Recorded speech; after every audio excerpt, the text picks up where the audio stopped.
जय हिंद साथियों। आज का हमारा डिस्कशन होने वाला है कुषाण वंश पर। और बेटा कुषाण वंश जो आपका टॉपिक है ना, वो हिस्ट्री की 19वीं क्लास होने वाली है, 19वां टॉपिक होने वाला है।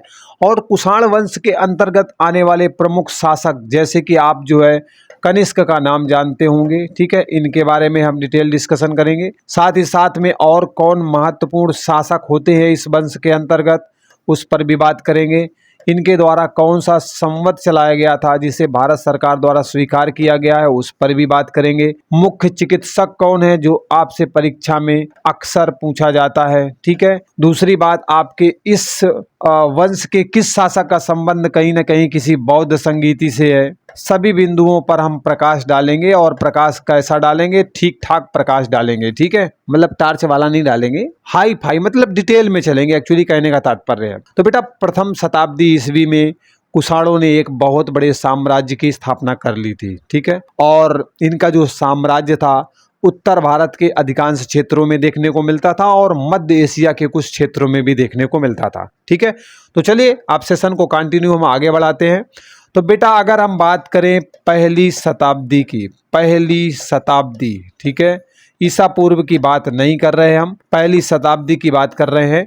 तो इस समय जो हमारे कुषाण थे, इस समय जो कुषाण थे, इनका जो बेटा साम्राज्य था ना, इनका साम्राज्य का विस्तार काफी हो चुका था, ठीक है, साम्राज्य का विस्तार काफी हो चुका था, ठीक ठाक हो चुका था, ठीक है। एक बड़े साम्राज्य की स्थापना इन्होंने अब तक कर ली थी। और अगर बात करें कहाँ तक था, तो इनका जो साम्राज्य था बेटा, तो इनका जो साम्राज्य था तो उत्तर भारत के अधिकांश क्षेत्रों में था, ठीक है। और साथ ही साथ में उत्तर भारत के अलावा हम अगर बात करें मध्य एशिया के कुछ क्षेत्र भी इसमें आते थे, ठीक है। मध्य एशिया के भी कुछ क्षेत्र इनके शासनकाल में आते थे, इनके जो है साम्राज्य के क्षेत्र में आते थे, कहने का तात्पर्य ये है, ठीक है। अगर हम भारतीय संस्कृति की बात करें तो कुषाण काल का बहुत ही महत्वपूर्ण स्थान है। मतलब कहीं ना कहीं भारतीय संस्कृति को पालने का, संजो करके रखने का कुषाणों ने अच्छा खासा काम किया था, अच्छा खासा संरक्षण देने का काम किया था भारत ने, ठीक है। धर्म, साहित्य और दर्शन और कला के क्षेत्र में अगर तरक्की की है ना, तो ठीक ठाक कुषाणों के काल में की थी। कहने का मतलब है कुषाण के काल में, इनके समय काल में ही भारत क्या करता है? तरक्की करता है। भारत कहाँ पर तरक्की करता है? तो धर्म के क्षेत्र में भी तरक्की करता है, ठीक है। धर्म के क्षेत्र में भारत बेटा तरक्की करता है, साहित्य, दर्शन, कला के क्षेत्र में भी करता है, ठीक है। साहित्य, कला और दर्शन के क्षेत्र में ठीक ठाक तरक्की करता है कौन? भारत। किसके शासनकाल में? तो कुषाणों के शासनकाल में ऐसा संभव हो पाता है, ठीक है। कुषाण शासकों के प्रयासों से ही मध्य और पूर्वी एशिया के द्वार भारतीय सभ्यता और संस्कृति के लिए खुल जाते हैं। कुषाण लगभग 2 सदियों तक उत्तर भारत में शासन करते हैं। तो उत्तर भारत में अगर बात करें इनके शासन की, तो लगभग 2 शताब्दी तक ये शासन चलाने में सक्षम होते हैं, ठीक है। 2 शताब्दी तक शासन चला पाते हैं हमारे उत्तर भारत में। लेकिन अब आपके मन में एक प्रश्न होगा, और कोई चला पाया है क्या? तो शुंग काल ने भी बहुत कोशिश की, कण्व वंश ने भी बहुत कोशिश की, सातवाहन शासकों ने भी कोशिश की, लेकिन उतना स्थिर शासन नहीं चला पाए जितना कि कुषाणों के द्वारा उत्तर भारत में शासन चलाया गया था। तो शुंग वंश, कण्व वंश, सातवाहन वंश अपने दिमाग में रखिएगा, ठीक है, ओके। अब हम कुषाण वंश के महत्वपूर्ण शासकों के बारे में जानकारी प्राप्त कर लेते हैं। ये थोड़ा सा बेस था, एक तरीके से आप बैकग्राउंड इसे समझ सकते हैं कि एक्चुअली इनका अधिकार क्षेत्र भैया कहाँ पर था।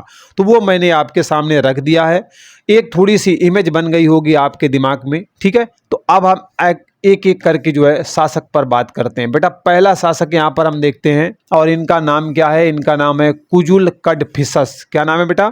शासक का नाम है कुजुल कड़फिसस। भारत में कुषाण वंश का पहला विख्यात शासक होता है ये बेटा। कुषाण वंश का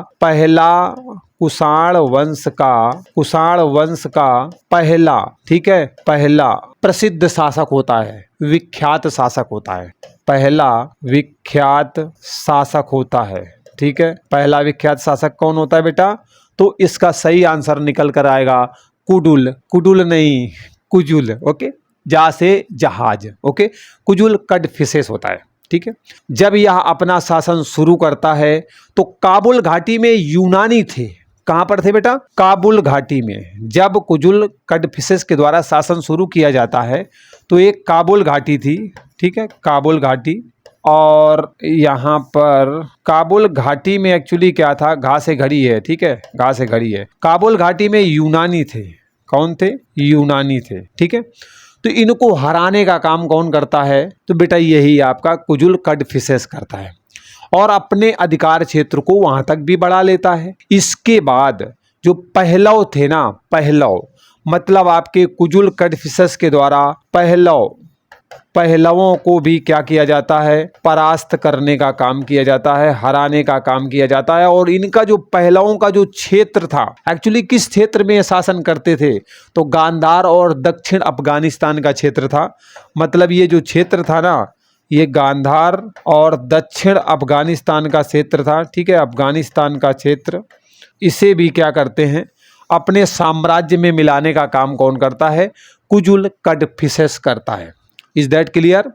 अगर मन में प्रश्न है कि आखिरकार कुजुल कड़फिसेस ने कितने सालों तक शासन किया, तो 45 ईस्वी में इसने अपने शासनकाल की शुरुआत की थी, ठीक है, 45 ईस्वी में जो है शासन की शुरुआत की थी और शासन करते करते करते 78 ईस्वी तक गया था, ठीक है, 78 ईस्वी तक इसने अपने शासन को चलाया था। तो ये इसका शासनकाल है, ठीक है। पूछा जा सकता है ऑप्शन में दे करके, तो कंफ्यूज ना करें, इसलिए मैंने यहाँ पर आपको बता दिया। इसके राज्य में आपको काबुल का क्षेत्र मिलेगा, गांधार का क्षेत्र मिलेगा, बलूचिस्तान, बैक्ट्रिया आदि प्रदेश आया करते थे। मतलब अगर कुजुल कड़फिसेस के हम क्षेत्र की बात करें कि विस्तार कहाँ तक था, तो बेटा काबुल में भी था, गांधार में भी था, बलूचिस्तान में भी था और बैक्ट्रिया में भी कहीं न कहीं जो है इसका अधिकार क्षेत्र देखने को मिलता था। कुजुल कड़फिसेस मतलब ठीक ठाक विस्तार किया था। अब एक प्रश्न और होगा कि धर्म कोई मानते थे क्या? हाँ, तो बौद्ध धर्म के अनुयायी थे। आपके जो कुजुल कड़फिसेस जी थे ना, ये बेटा बौद्ध धर्म के अनुयायी थे। किस धर्म के? बौद्ध धर्म के अनुयायी थे, बौद्ध धर्म को मानने वाले थे, अनुसरण करने वाले थे। तो इतनी बातें यहाँ तक क्लियर हो गई, कोई डाउट फिलहाल तो नहीं होगा, ठीक है। चलिए अब इनके हम पुत्र की बात कर लेते हैं। और पुत्र का नाम क्या था बेटा? विम कड़फिसेस। क्या नाम था? विम कड़फिसेस। हाँ, हेडिंग डाल रखी है मैंने, बहुत बढ़िया। ओके, तो पुत्र का नाम क्या था? विम कड़फिसेस। किसका पुत्र था? तो बेटा कुजुल का पुत्र था। किसका पुत्र था? कुजुल। कुजुल कड़फिसेस तो वही है, क्योंकि कड़फिसेस इसमें भी लगा हुआ है। और उसका पुत्र कौन सा था? ये बेटा था, पुत्र था, ठीक है, विम कड़फिसेस। ओके, जब बेटा 78 ईस्वी में मृत्यु हो जाती है, कुजुल कड़फिसेस की 78 ईस्वी में मृत्यु होती है, उसके बाद शासन की बागडोर उनके पुत्र विम कड़फिसेस के हाथों में जाती है, ठीक है। राजगद्दी को संभालते हैं, संभालना जरूरी भी था देश के जनता के लिए, मतलब जो भी इनका राज्य क्षेत्र था उसकी जनता के लिए।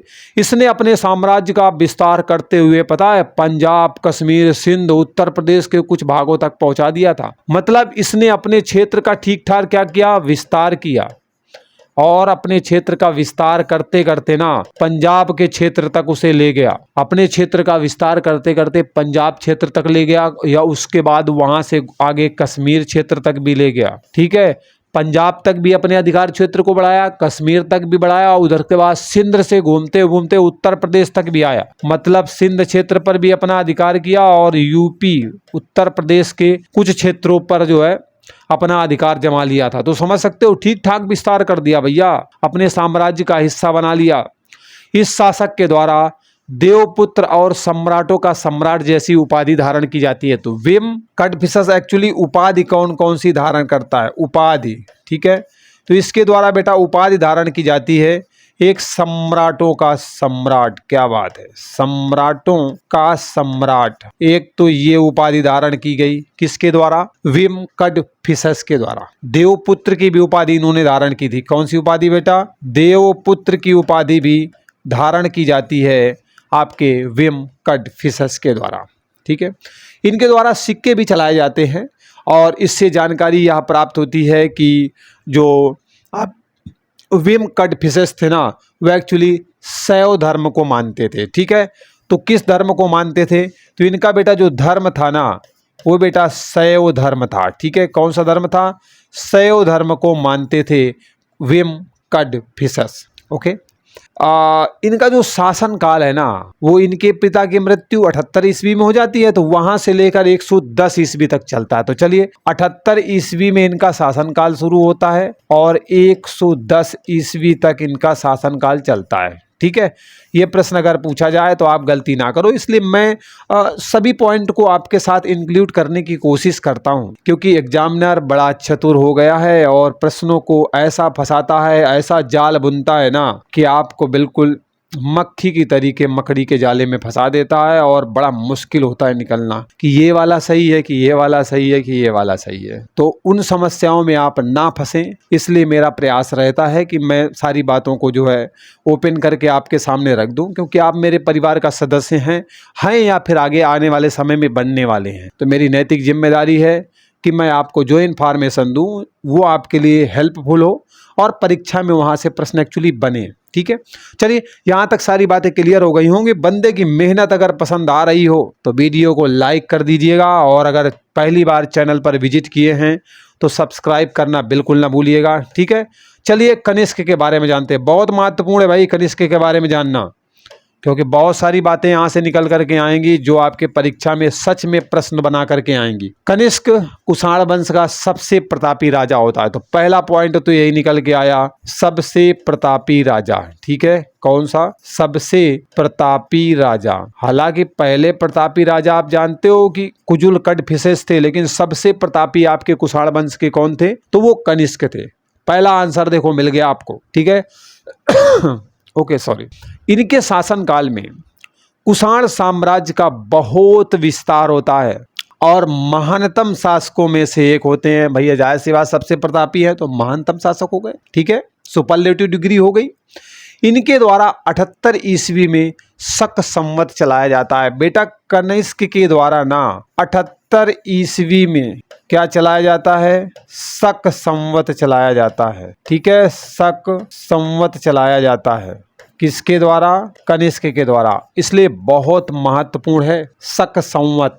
ओके, इसे वर्तमान में भारत सरकार के द्वारा प्रयोग भी किया जाता है। बेटा जो हमारे हिंदू कैलेंडर है ना, जिसमें चैत्र, बैसाख, सावन, आषाढ़, भादव, कुंवार, कार्तिक ऐसे जो पढ़े जाते हैं ना महीनों के नाम, तो वो एक्चुअली आपके इसी में है, शक संवत में दिए गए हैं। देसी कैलेंडर आप मान सकते हो, भारतीय कैलेंडर मान सकते हो, लेकिन आप जो वर्तमान में यूज करते हो वो ग्रेगोरियन कैलेंडर है ना, जिसमें 1 2 3 4 5 6 चलता है, जनवरी फरवरी मार्च ऐसे करके चलता है। लेकिन एक्चुअली हमारा जो शक संवत वाला कैलेंडर है उसमें आपके चैत, आषाढ़, सावन, भादव, कुंवार, कार्तिक इस तरीके से चलता है। अगर गांव से बिलोंग करते हैं तो अपनी माँ, पिता या फिर अपनी दादी से पूछिएगा, वो बहुत बढ़िया तरीके से आपको चैत, बैसाख, आषाढ़ वाले जो देसी नाम है ना महीनों के, वो आसानी से आपको बता देंगे। ठीक है, कनिष्क के द्वारा कैसर और सीजर की उपाधि धारण की जाती है। तो इन्होंने बेटा क्या किया? कैसर की उपाधि धारण की। किसकी उपाधि धारण की? कैसर की उपाधि धारण की, और साथ ही साथ में सीजर, क्या नाम है? सीजर। ठीक है, सीजर की उपाधि धारण की। ठीक है, की उपाधि धारण की किसने? कनिष्क ने। देखिए जो महत्वपूर्ण प्रश्न है भैया जोड़ना पड़ेगा। और इन्होंने जो पहली राजधानी है वो पेशावर को बनाया था। ठीक है, कनिष्क ने पहली राजधानी किसको बनाया था? तो पहली राजधानी इन्होंने बनाई थी बेटा, पेशावर को बनाई थी। किसको बनाई थी बेटा? पेशावर को इन्होंने पहली राजधानी बनाई थी। और पेशावर को जो है पुरुषपुर के नाम से भी जाना जाता है। बहुत बार क्वेश्चन एक्चुअली पूछा गया है। ठीक है बेटा, समझ में आ गया? चलिए, इनके द्वारा जो बेटा दूसरी राजधानी बनाई जाती है वो मथुरा बनाई जाती है। तो पहली राजधानी कनिष्क कौन बनाते हैं अपने शासनकाल की? पेशावर या पुरुषपुर को। इसके बाद बेटा जो दूसरी राजधानी है ना, कौन सी? दूसरी राजधानी ये कौन सी बनाते हैं? तो बेटा ये होती है आपकी मथुरा होती है। ठीक है, मथुरा होती है। ये दूसरी राजधानी जो है मथुरा को बनाते हैं कौन? कनिष्क जी। ओके, बौद्ध धर्म का इन्होंने अच्छा खासा काम किया था, मतलब बौद्ध धर्म का संरक्षण किया था। तो अगर अनुयायी की बात करेंगे ना, अनुयायी की, तो ये जो है बेटा बौद्ध धर्म के अनुयायी थे, बौद्ध धर्म का अनुसरण करते थे। ठीक है, बौद्ध धर्म के अनुयायी थे। ओके, कौन? कनिष्क जी। देखिए बहुत सारे प्रश्नों का मैं लिंक बनाता जा रहा हूं, समझते जाइएगा, बहुत काम की बातें हैं, स्किप करके मत भागना। इनके शासनकाल में चौथी बौद्ध संगीति का आयोजन होता है। ठीक है बेटा, जो चौथे नंबर की बौद्ध संगीति है, ठीक है, चौथे लिख देता हूँ। तो इनके शासनकाल में जो चौथी बौद्ध संगीति है, चौथी बौद्ध सभा का आयोजन होता है, ठीक है। अब प्रश्न बहुत सारे बनेंगे। चौथी बौद्ध संगीति एक्चुअली कहाँ पर आयोजित की जाती है? तो कश्मीर के कुंडल वन में की जाती है। कहाँ पर बेटा? कुंडल वन। और ये आपके कहाँ पर पड़ता है? तो कश्मीर में पड़ता है, ठीक है। यहाँ पर एक्चुअली जो है चौथी बौद्ध संगीति का आयोजन किया जाता है। आपसे अध्यक्ष भी पूछा जाता है, ध्यान रखिएगा। तो इसकी जो अध्यक्षता है ना, इसके जो अध्यक्ष थे वो बेटा वसुमित्र थे, ठीक है। इस संगीति के अध्यक्ष कौन थे? वसुमित्र थे। लेकिन इस संगीति में एक उपाध्यक्ष भी बनाए गए थे। कौन बनाए गए थे? उपाध्यक्ष भी बनाए गए थे। बहुत पूछा जाता है, उपाध्यक्ष पूछे जाते हैं। उनका नाम था अश्वघोष, ठीक है। अश्वघोष उपाध्यक्ष थे इस संगीति के, चौथे नंबर वाली के। बहुत पूछा जाता है, इसलिए मैं आपके सामने रखने की कोशिश कर रहा हूँ, ठीक है। बेटा कनिष्क ने बहुत सारे चैत्य बनवाए थे, विहार बनवाए थे, स्तूपों का निर्माण करवाया था। तो इन्होंने क्या किया था? इनके द्वारा बहुत सारे चैत्य बनवाए गए। क्या बनवाए गए बेटा? चैत्य बनवाए गए, विहार बनवाए गए, ठीक है, और स्तूप का निर्माण करवाया गया, ठीक है। स्तूप का निर्माण एक्चुअली इनके द्वारा करवाया गया, ठीक है। समझ रहे हैं ना मेरी बात को? चलिए, तो ये बातें आपको समझ में आ गई। अब एक मन में प्रश्न और होगा कि और कोई विशेषता है क्या? हाँ बेटा, इनके जो शासन काल में था ना, कुछ विद्वान भी थे। जैसे कि अश्वघोष का आपने नाम सुना होगा, वसुमित्र भी विद्वान में आते हैं, नागार्जुन का नाम आपने सुना होगा। तो वो सारे के सारे विद्वान बेटा इन्हीं के राज दरबार में देखने को मिलेंगे। तो अगर हम बात करेंगे विद्वान, तो इन्होंने बहुत सारे विद्वानों को भी संरक्षण दे रखा था। जैसे कि वसुमित्र थे, ठीक है, वसुमित्र, ओके। अश्वघोष, वसुमित्र थे, अश्वघोष भी थे, ठीक है। अश्वघोष ये विद्वान थे, ठीक है, इन्हीं के शासन काल में थे। वसुमित्र हो गया, अश्वघोष हो गया, और नागार्जुन बहुत इंपॉर्टेंट है, नागार्जुन, ठीक है। ये प्रमुख कौन थे? विद्वान थे, जो बेटा कनिष्क के शासन काल में रहते थे। अब एक प्रश्न पता है आपसे क्या पूछा जाता है? चिकित्सक कौन था? तो चिकित्सक बेटा चरक थे, ठीक है। जो एक प्रमुख चिकित्सक थे ना, चिकित्सक, उनका नाम क्या था बेटा? तो उनका नाम था चरक। चरक नाम के एक चिकित्सक थे जो बड़े पॉपुलर रहे हैं आपके इतिहास में। वो कनिष्क के शासन काल में ही थे। और दूसरी बात, यहाँ पर एक प्रश्न और बनता है एक्चुअली नागार्जुन के बारे में। अभी मैं आगे बताऊंगा इनके बारे में एक एक लिख करके, विद्वानों के बारे में, ठीक है। अभी केवल यहाँ पर आप इतना ही समझ लो। नहीं, अब एक्चुअली स्पेस नहीं बचा हुआ है, फिर प्रॉब्लम आएगी, आप कहोगे बहुत घिची पिचैया हो गया है, समझ में नहीं आ रहा है, ठीक है। मैं अभी इनके बारे में एक एक करके विद्वानों के बारे में बता दूंगा, जिससे कि सब कुछ तुमको नीट एंड क्लीन समझ में आ जाएगा। बेटा कनिष्क संस्कृति और कला को बहुत पसंद करते थे, और इसलिए इसके संरक्षण का भी इन्होंने काम किया। और इनके समय में मूर्ति कला की गांधार और मथुरा शैली का जन्म देखने को मिलता है। तो चलिए मैं यहाँ से इरेज करता हूँ, क्योंकि बहुत सारी बातें आपके सामने रखनी है। तो कनिष्क के शासन काल में कला और संस्कृति को संरक्षण दिया जाता है, ठीक है। इनके समय में क्या होता है? कला और संस्कृति को संरक्षण दिया जाता है, ठीक है। कला और संस्कृति को संरक्षण देने का काम किया जाता है, ठीक है। कला और संस्कृति, अरे यार क्या हो गया भाई, हाँ ठीक है, कला और संस्कृति का संरक्षण देने का काम होता है, संरक्षण देने का काम होता है, ठीक है। मूर्ति कला की गांधार और मथुरा शैली का जन्म कहाँ पर होता है? तो इन्हीं के शासन काल में देखने को मिलता है। मतलब आपकी जो मूर्ति कला की गांधार शैली है ना, गांधार शैली है, और जो मथुरा शैली है वो मथुरा शैली है, और आपके गांधार शैली है, इसका जन्म भी इन्हीं के शासन काल में माना जाता है, ठीक है। कनिष्क ने चीन से रोम तक जाने वाला जो सिल्क मार्ग है ना, उस पर क्या किया था? पूर्ण नियंत्रण कर लिया था। मतलब जो सिल्क मार्ग था, सिल्क मार्ग को पूर्ण नियंत्रित कर लिया था। सिल्क मार्ग पर अपना पूर्ण नियंत्रण कर, मतलब जो सिल्क था ना, वो चीन से रोम को जाया करता था। तो क्या किया? वहां पर जो है सिल्क मार्ग जितना पूरा था अपने अधिकार क्षेत्र में ले लिया। अब हमारे हिसाब से जाएगा कैसे जाना है, और उसके हिसाब से हम टैक्स लेंगे, ठीक है।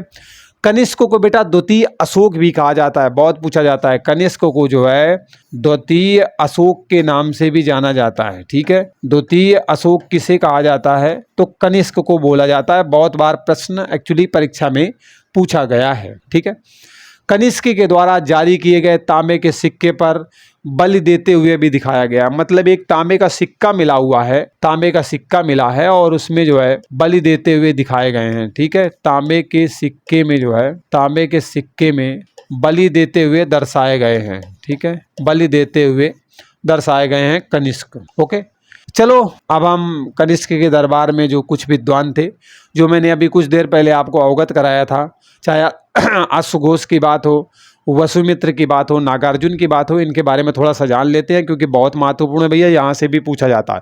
तो ये बातें यहाँ तक बिल्कुल क्लियर हो गई होंगी। अगर किसी प्रकार का कोई संदेह है तो आप हमें कमेंट करके बताएं, ठीक है। उस पर प्रॉपर डेडिकेटेड वीडियो बना दिया जाएगा। चलिए, तो इनके शासनकाल में जो बेटा विद्वान थे, ठीक है, इनके शासनकाल में कौन थे, विद्वान थे, उन पर एक्चुअली हम बात कर लेते हैं। तो सबसे पहले हम बात करते हैं बेटा अश्वघोष की। अश्वघोष, ठीक है, कौन थे, अश्वघोष विद्वान की बात करते हैं। ये कौन थे, अश्वघोष कौन थे, तो अश्वघोष वही व्यक्ति हैं जिन्होंने चतुर्थ बौद्ध संगीति में उपाध्यक्ष की भूमिका निभाई थी। तो बेटा जो चौथी बौद्ध संगीति थी ना, चौथी बौद्ध संगीत मैंने अभी आपको बताया भी है हालांकि, ठीक है, बौद्ध संगीत या सभा ले लो, ठीक है, सभा के उपाध्यक्ष थे, उपाध्यक्ष थे, ठीक है। चौथी बौद्ध सभा के उपाध्यक्ष कौन बनाए गए थे, अश्वघोष बनाए गए थे। और इनकी जो रचना है ना, पूछी जाती है बुद्ध चरित। इनकी रचना कौन सी है, बड़ी पॉपुलर है रचना, और उसका नाम है बुद्ध चरित। क्या नाम है बेटा, बुद्ध चरित इनकी रचना का नाम है। मोस्टली परीक्षा में आपसे जो है पूछी जाती है, तो थोड़ा इसे माइंड में रखिएगा, ठीक है। चलिए, अब अगले आपके जो विद्वान हैं उन पर बात कर लेते हैं। तो इनके अगले विद्वान है बेटा वसुमित्र। कौन है, वसुमित्र, ठीक है। तो यहाँ पर इसे भी मैं इंक्लूड कर देता हूँ। तो बेटा वसुमित्र जी जो है चौथी बौद्ध संगीति के अध्यक्ष होते हैं, ठीक है। चौथी बौद्ध संगीति के क्या थे, अध्यक्ष थे। चौथी बौद्ध संगीति के अध्यक्ष होते हैं, ठीक है। संगीत कहो, सभा कहो, उसके एक्चुअली अध्यक्ष होते हैं, ठीक है। अब इनकी रचना कौन सी है, वैसे रचना क्या, वो ग्रंथ ही है, महाविभाष्य। इनका ग्रंथ कौन सा है, उसका नाम है महाविभाष्य, ठीक है। महाविभाष्य इनका एक्चुअली क्या है, ग्रंथ है। ओके, अब यहाँ पर हम बात कर लेते हैं नागार्जुन जी की। किसकी बात करते हैं, नागार्जुन जी की बात कर लेते हैं, ठीक है। तो विद्वानों में ही है, नाम क्या है, नागार्जुन, ठीक है। नागार्जुन जी की बात यहाँ पर हम कर लेते हैं। बेटा नागार्जुन एक दार्शनिक भी थे और साथ ही साथ में वैज्ञानिक थे। मतलब नागार्जुन जी जो थे ना, ये दार्शनिक भी थे और इसके साथ साथ में वैज्ञानिक भी थे, ठीक है। कौन थे, दार्शनिक तो थे ही, साथ साथ में बेटा वैज्ञानिक भी थे। कैसे, इनकी तुलना ना मार्टिन लूथर से की जाती है और माध्यमिक सूत्र में सापेक्षता का सिद्धांत इन्होंने दिया है। इनकी रचना कौन सी है, तो माध्यमिक सूत्र है, माध्यमिक सूत्र। और बेटा माध्यमिक सूत्र में इन्होंने सापेक्षता का सिद्धांत दिया है। क्या दिया है, सापेक्षता का सिद्धांत इनके द्वारा दिया गया है, ठीक है। सापेक्षता का सिद्धांत दिया गया है आपके नागार्जुन के द्वारा। और इनकी तुलना मार्टिन लूथर से की जाती है। इनकी जो तुलना है ना, वो किससे की जाती है, मार्टिन लूथर से की जाती है, ठीक है। मार्टिन लूथर से इनकी तुलना की जाती है। बेटा क्लियर समझ में आ रहा होगा, कोई दिक्कत नहीं होगी। अगर बात करें इनके चिकित्सक की, क्या नाम है बेटा, चिकित्सक, ठीक है। जो चिकित्सक कौन थे, उनका एक्चुअली नाम था चरक। क्या नाम था, चिकित्सक का नाम था चरक। और आयुर्वेद के आचार्य थे, मतलब आयुर्वेदाचार्य थे चरक जी, ठीक है। तो ये बातें भैया यहाँ तक समझ में आ गई। अब हम बात करते हैं उत्तराधिकारी की, मतलब कनिष्क के उत्तराधिकारी हुविस्क की। नाम ही है कनिष्क और इनका उत्तराधिकारी कौन होता है, तो बेटा हुविस्क होता है, ठीक है, हुविस्क। ओके, आगे देखो पढ़ा है क्या, हाँ पढ़ा हो तो है, बढ़िया पढ़ा है, क्या बात है ना। तो अब बात करते हैं उत्तराधिकारी की। और ये जो है किसके उत्तराधिकारी होते हैं, तो कनिष्क के उत्तराधिकारी होते हैं। कौन, हुविस्क। इनके बारे में जान लेते हैं। बेटा इस शासक का उल्लेख आपको कल्हड़ के राज तरंगड़ी में देखने को मिलेगा। हुविस्क का जो बेटा उल्लेख है ना, उल्लेख वो राज तरंगड़ी में मिलेगा। किस में मिलेगा? राज तरंगिणी में देखने को मिलेगा। और राज तरंगिणी की रचना किसने की है? तो कल्हड़ के द्वारा की गई है। बहुत बार पूछा जाता है कल्हड़ के द्वारा कौन सी रचना की गई या राज तरंगिणी किसकी रचना, इस तरीके से घुमाकर पूछा जाता है। ठीक है। तो इस शासक के द्वारा जो सिक्के चलाए गए थे उसमें शिव भगवान के और विष्णु की जो है आकृतियां देखने को मिलती है। इन्होंने बेटा जो सिक्के जारी करवाए थे ना, सिक्के जारी करवाए थे, उस सिक्के पर शिव की और विष्णु की, ठीक है, शिव और विष्णु की जो है आकृतियां देखने को मिलती हैं। और दूसरी बात होती है कि अगर इस वंश के हम अंतिम शासक की बात करें, हुविस्क की बात आप छोड़ दीजिए, इतना सफिशिएंट है।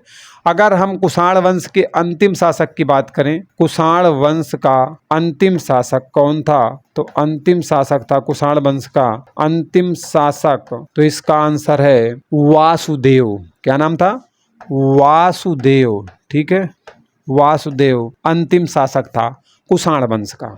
ठीक है, तो बेटा इस वंश से रिलेटेड जितनी मोस्ट इंपॉर्टेंट इंफॉर्मेशन है जो परीक्षा के पॉइंट ऑफ व्यू से इंपॉर्टेंट है, वो मैंने आपके सामने रख दिया है। वीडियो आपको कैसा लगा और वीडियो में कौन सी बातें आपको ज़्यादा समझ में आई, कौन सी समझ में नहीं आई, आप हमें कमेंट करके बताइएगा। अगर अधिक से अधिक बच्चों के कमेंट आते हैं तो उस पर प्रॉपर डेडिकेटेड वीडियो आपके लिए बना दिया जाएगा। आप चिंता बिल्कुल ना करें, हम हैं तो क्या गम है। समझ रहे हैं ना आप मेरी बात को? तो चलिए इन्हीं शब्दों के साथ विदा लेते हैं और एक नए वीडियो में नए अपडेट के साथ मुलाकात करते हैं। पढ़ते रहिए, स्वस्थ रहिए, मस्त रहिए और अपने लक्ष्य को प्राप्त करने के लिए व्यस्त रहिए। चलिए बाय बाय, टेक केयर, जय हिंद।